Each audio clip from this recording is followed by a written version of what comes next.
महंगी जिठानी। संतोषी की दो बहुएं थी, एक महंगी और दूसरी सस्ती।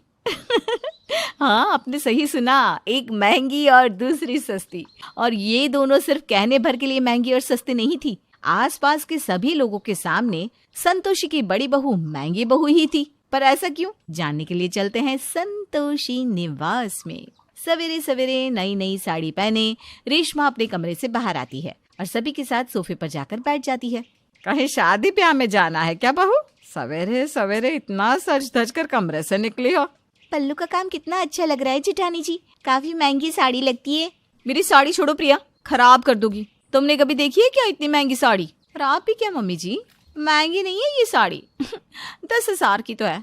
इससे महंगी साड़ियाँ तो मेरे मायके में लोग नौकरों को दे देते हैं। ये तो कुछ आपने ज्यादा ही बोल दिया भाभी। अब जिन लोगों ने कभी पैसे देखे ही नहीं है ना, उन्हें तो मेरी बात झूठी ही लगेगी देवर जी। ऐसे ही नहीं, पूरा मोहल्ला मम्मी जी की बड़ी बहू को महंगी बहू कहता है। शादी में पूरा शहर सजवा दिया था मेरे मम्मी डैडी ने। ऊपर से 3 गाड़ियां भरकर दहेज लेकर आई थी मैं। बहुत बड़ा धोखा मिल गया मुझे, वरना ये मेरा क्लास नहीं है। कहाँ किसी टाटा अंबानी के घर जाती मैं। खैर, इन कपड़ों में मुझे 1 घंटे से ज्यादा समय हो गया है। मैं जा रही हूँ कपड़े बदलने। फिर मुझे अपनी फ्रेंड्स के साथ एक थीम पार्टी में भी जाना है। किचन तो तुम संभाल ही लोगी ना प्रिया? वैसे भी तुम वहीं ज्यादा अच्छी लगती हो। ये थी रेशमा, जिसे दिखावा करने की बड़ी बुरी आदत थी। उसे अपने आगे सभी के सभी फीकी चाय लगते थे और उसके घमंड में तड़का लगाने के लिए विमल हमेशा तत्पर रहता था। रेशमा जैसे ही अपने कमरे में कपड़े बदलने के लिए जाती है, दरवाजे की आहट से विमल की नींद टूट जाती है। अरे डार्लिंग, तुम? मुझे लगा ये धरती पर अप्सरा कैसी, पर ये तो तुम हो। इतनी सुबह सुबह कैसे उठ गई? तबीयत तो ठीक है ना मेरी जान? एक तुम ही तो विमल जिसे मेरी कदर है, वरना इस घर के लोग तो क्या कहूँ मैं। रेशमा माय डार्लिंग, अपना मूड खराब मत करो। तुम्हें थीम पार्टी में जाना है ना, जल्दी जल्दी तैयार हो जाओ। वैसे भी तुम्हारे बिना कभी कोई पार्टी स्टार्ट हो सकती है? अरे बेकार में क्यों सबको वेट करवाती हो? प्रिया अकेले ही पूरी रसोई संभालती है। सुबह की पार्टी में गई रेशमा शाम को अपनी सहेलियों के साथ अपने घर वापस लौटती है। अरे प्रिया, 3 कप चाय लाना तो। मानना पड़ेगा रेशमा, तेरी देवरानी तो सारा काम अकेले ही कर लेती है, वरना मैं अपनी रसोई में जरा सी मदद ना करूँ ना, मेरी देवरानी काटने दौड़ती है मुझे। खुशी खुशी नहीं करती, ये सब अपना मतलब है। मैं साड़ियाँ पहनती ही कितनी देर हूँ। देखो, एक बार जो साड़ी पहन ली वो दोबारा पहनती नहीं। तो छोड़कर इस प्रिया को ही तो देती हूँ। अब मेरे लिए इतना भी काम नहीं करेगी तो कहाँ से मिलेगी मेरी इम्पोर्टेंट ड्रेसेस इसे? ये सारी बातें प्रिया सुन लेती है और इस बार उसका पारा चढ़ जाता है। वो 3 खाली कप के साथ एक रुमाल लाकर रेशमा की सहेलियों के सामने रख देती है। ये आपका रुमाल, जेठानी की आज तक की अपनी उतरन के नाम पर मुझे ये रुमाल ही तो दिया है उन्होंने, जिसे शायद आपका भाई लंदन से लेकर आया था, है ना? क्या बताऊं नेहा दीदी, मैंने अपनी पूरी अलमारी छान मारी, पर जेठानी जी के दिए हुए इस रुमाल के अलावा मुझे तो कुछ नहीं मिला। न जाने भाभी किन साड़ियों की बात कर रही है।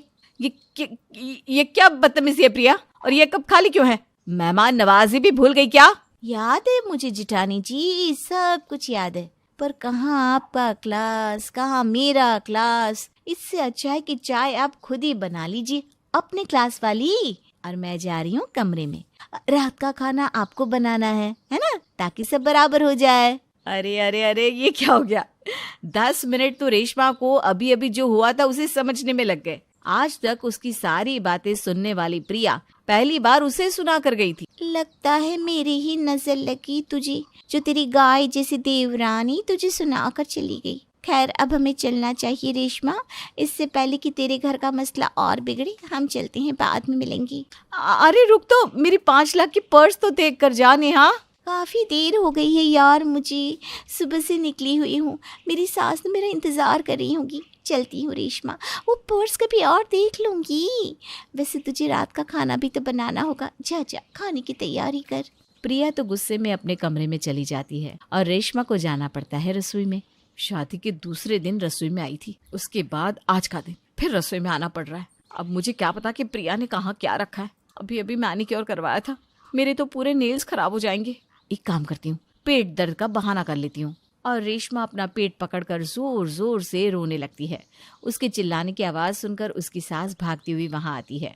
अरे क्या हुआ बहू, तू ठीक तो है ना? अरे करा क्यों रही है बहू? पेट में बहुत जोर का दर्द हो रहा है क्या? जरूर तू बाहर कुछ खा कर आई होगी। मेरे पेट में बहुत जोर का दर्द हो रहा है मम्मी जी, मैं बर्दाश्त नहीं कर पा रही हूँ। अरे रुक, मैं अभी प्रिया को बुला कर लाती हूँ। तुझे ना गैस हुई होगी। प्रिया नमक अजवाइन की फाकी देगी ना तो तू फट से ठीक हो जाएगी। संतोषी जाकर प्रिया को बुलाकर लाती है। प्रिया एक ग्लास में पानी और एक कटोरी में नमक अजवाइन लेकर अपनी जेठानी के बगल में बैठती है। अरे ठीक से प्रिया, तू मेरी साड़ी पर बैठ गई। ओह गॉड, पूरी एम्ब्रॉयडरी की शाइन चली गई। नई साड़ी थी मम्मी जी मेरी। अरे अभी तो तेरे पेट में दर्द हो रहा था बहू, बहुत ड्रामा कर लिया तूने। एक तो बेचारी प्रिया तुझे दवाई देने आई और तू अभी भी साड़ी साड़ी कर रही है। देख आज ना मैं साफ साफ कह देती हूँ, इस घर में अगर कभी किसी ने भी रेशमा को छुआ या उसके आसपास भी गए तो उस इंसान का रिश्ता मुझसे हमेशा हमेशा के लिए खत्म हो जाएगा। तू सोने की बनी है ना, जो तेरी देवरानी के छूते ही तेरा सोना झड़ जाएगा। जा, अब से कोई नहीं आएगा तेरे करीब। ये तो अच्छा ही हो गया, थैंक यू मम्मी जी। इस तरह कुछ दिन बीत जाते हैं। रेशमा तो इस बात से बड़ी खुश थी। वो आए दिन अपनी सहेलियों के साथ घूमती और सभी के सामने अपनी महंगी महंगी चीजों का दिखावा करती। ऐसे ही एक दिन बॉडी लोशन फेस पैक लगाकर छत पर जाते हुए कहती है, बॉडी लोशन की शीशी मैं नीचे छोड़कर जा रही हूँ, अब कोई मेरी गैर मौजूदगी में उसे लगा मत लेना, काफी महंगी वाली है।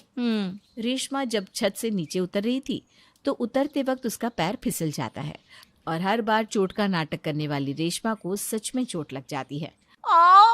मेरी कमर, देवर जी, प्रिया, कोई आओ, मुझे उठाओ, मेरी कमर। रेशमा की चीख सुनकर सभी भागते हुए वहां आते हैं, पर कोई उसे नहीं छूता और सभी के सभी दूर खड़े हो जाते हैं। नहीं भाभी जी, हम आपकी मदद नहीं कर सकते।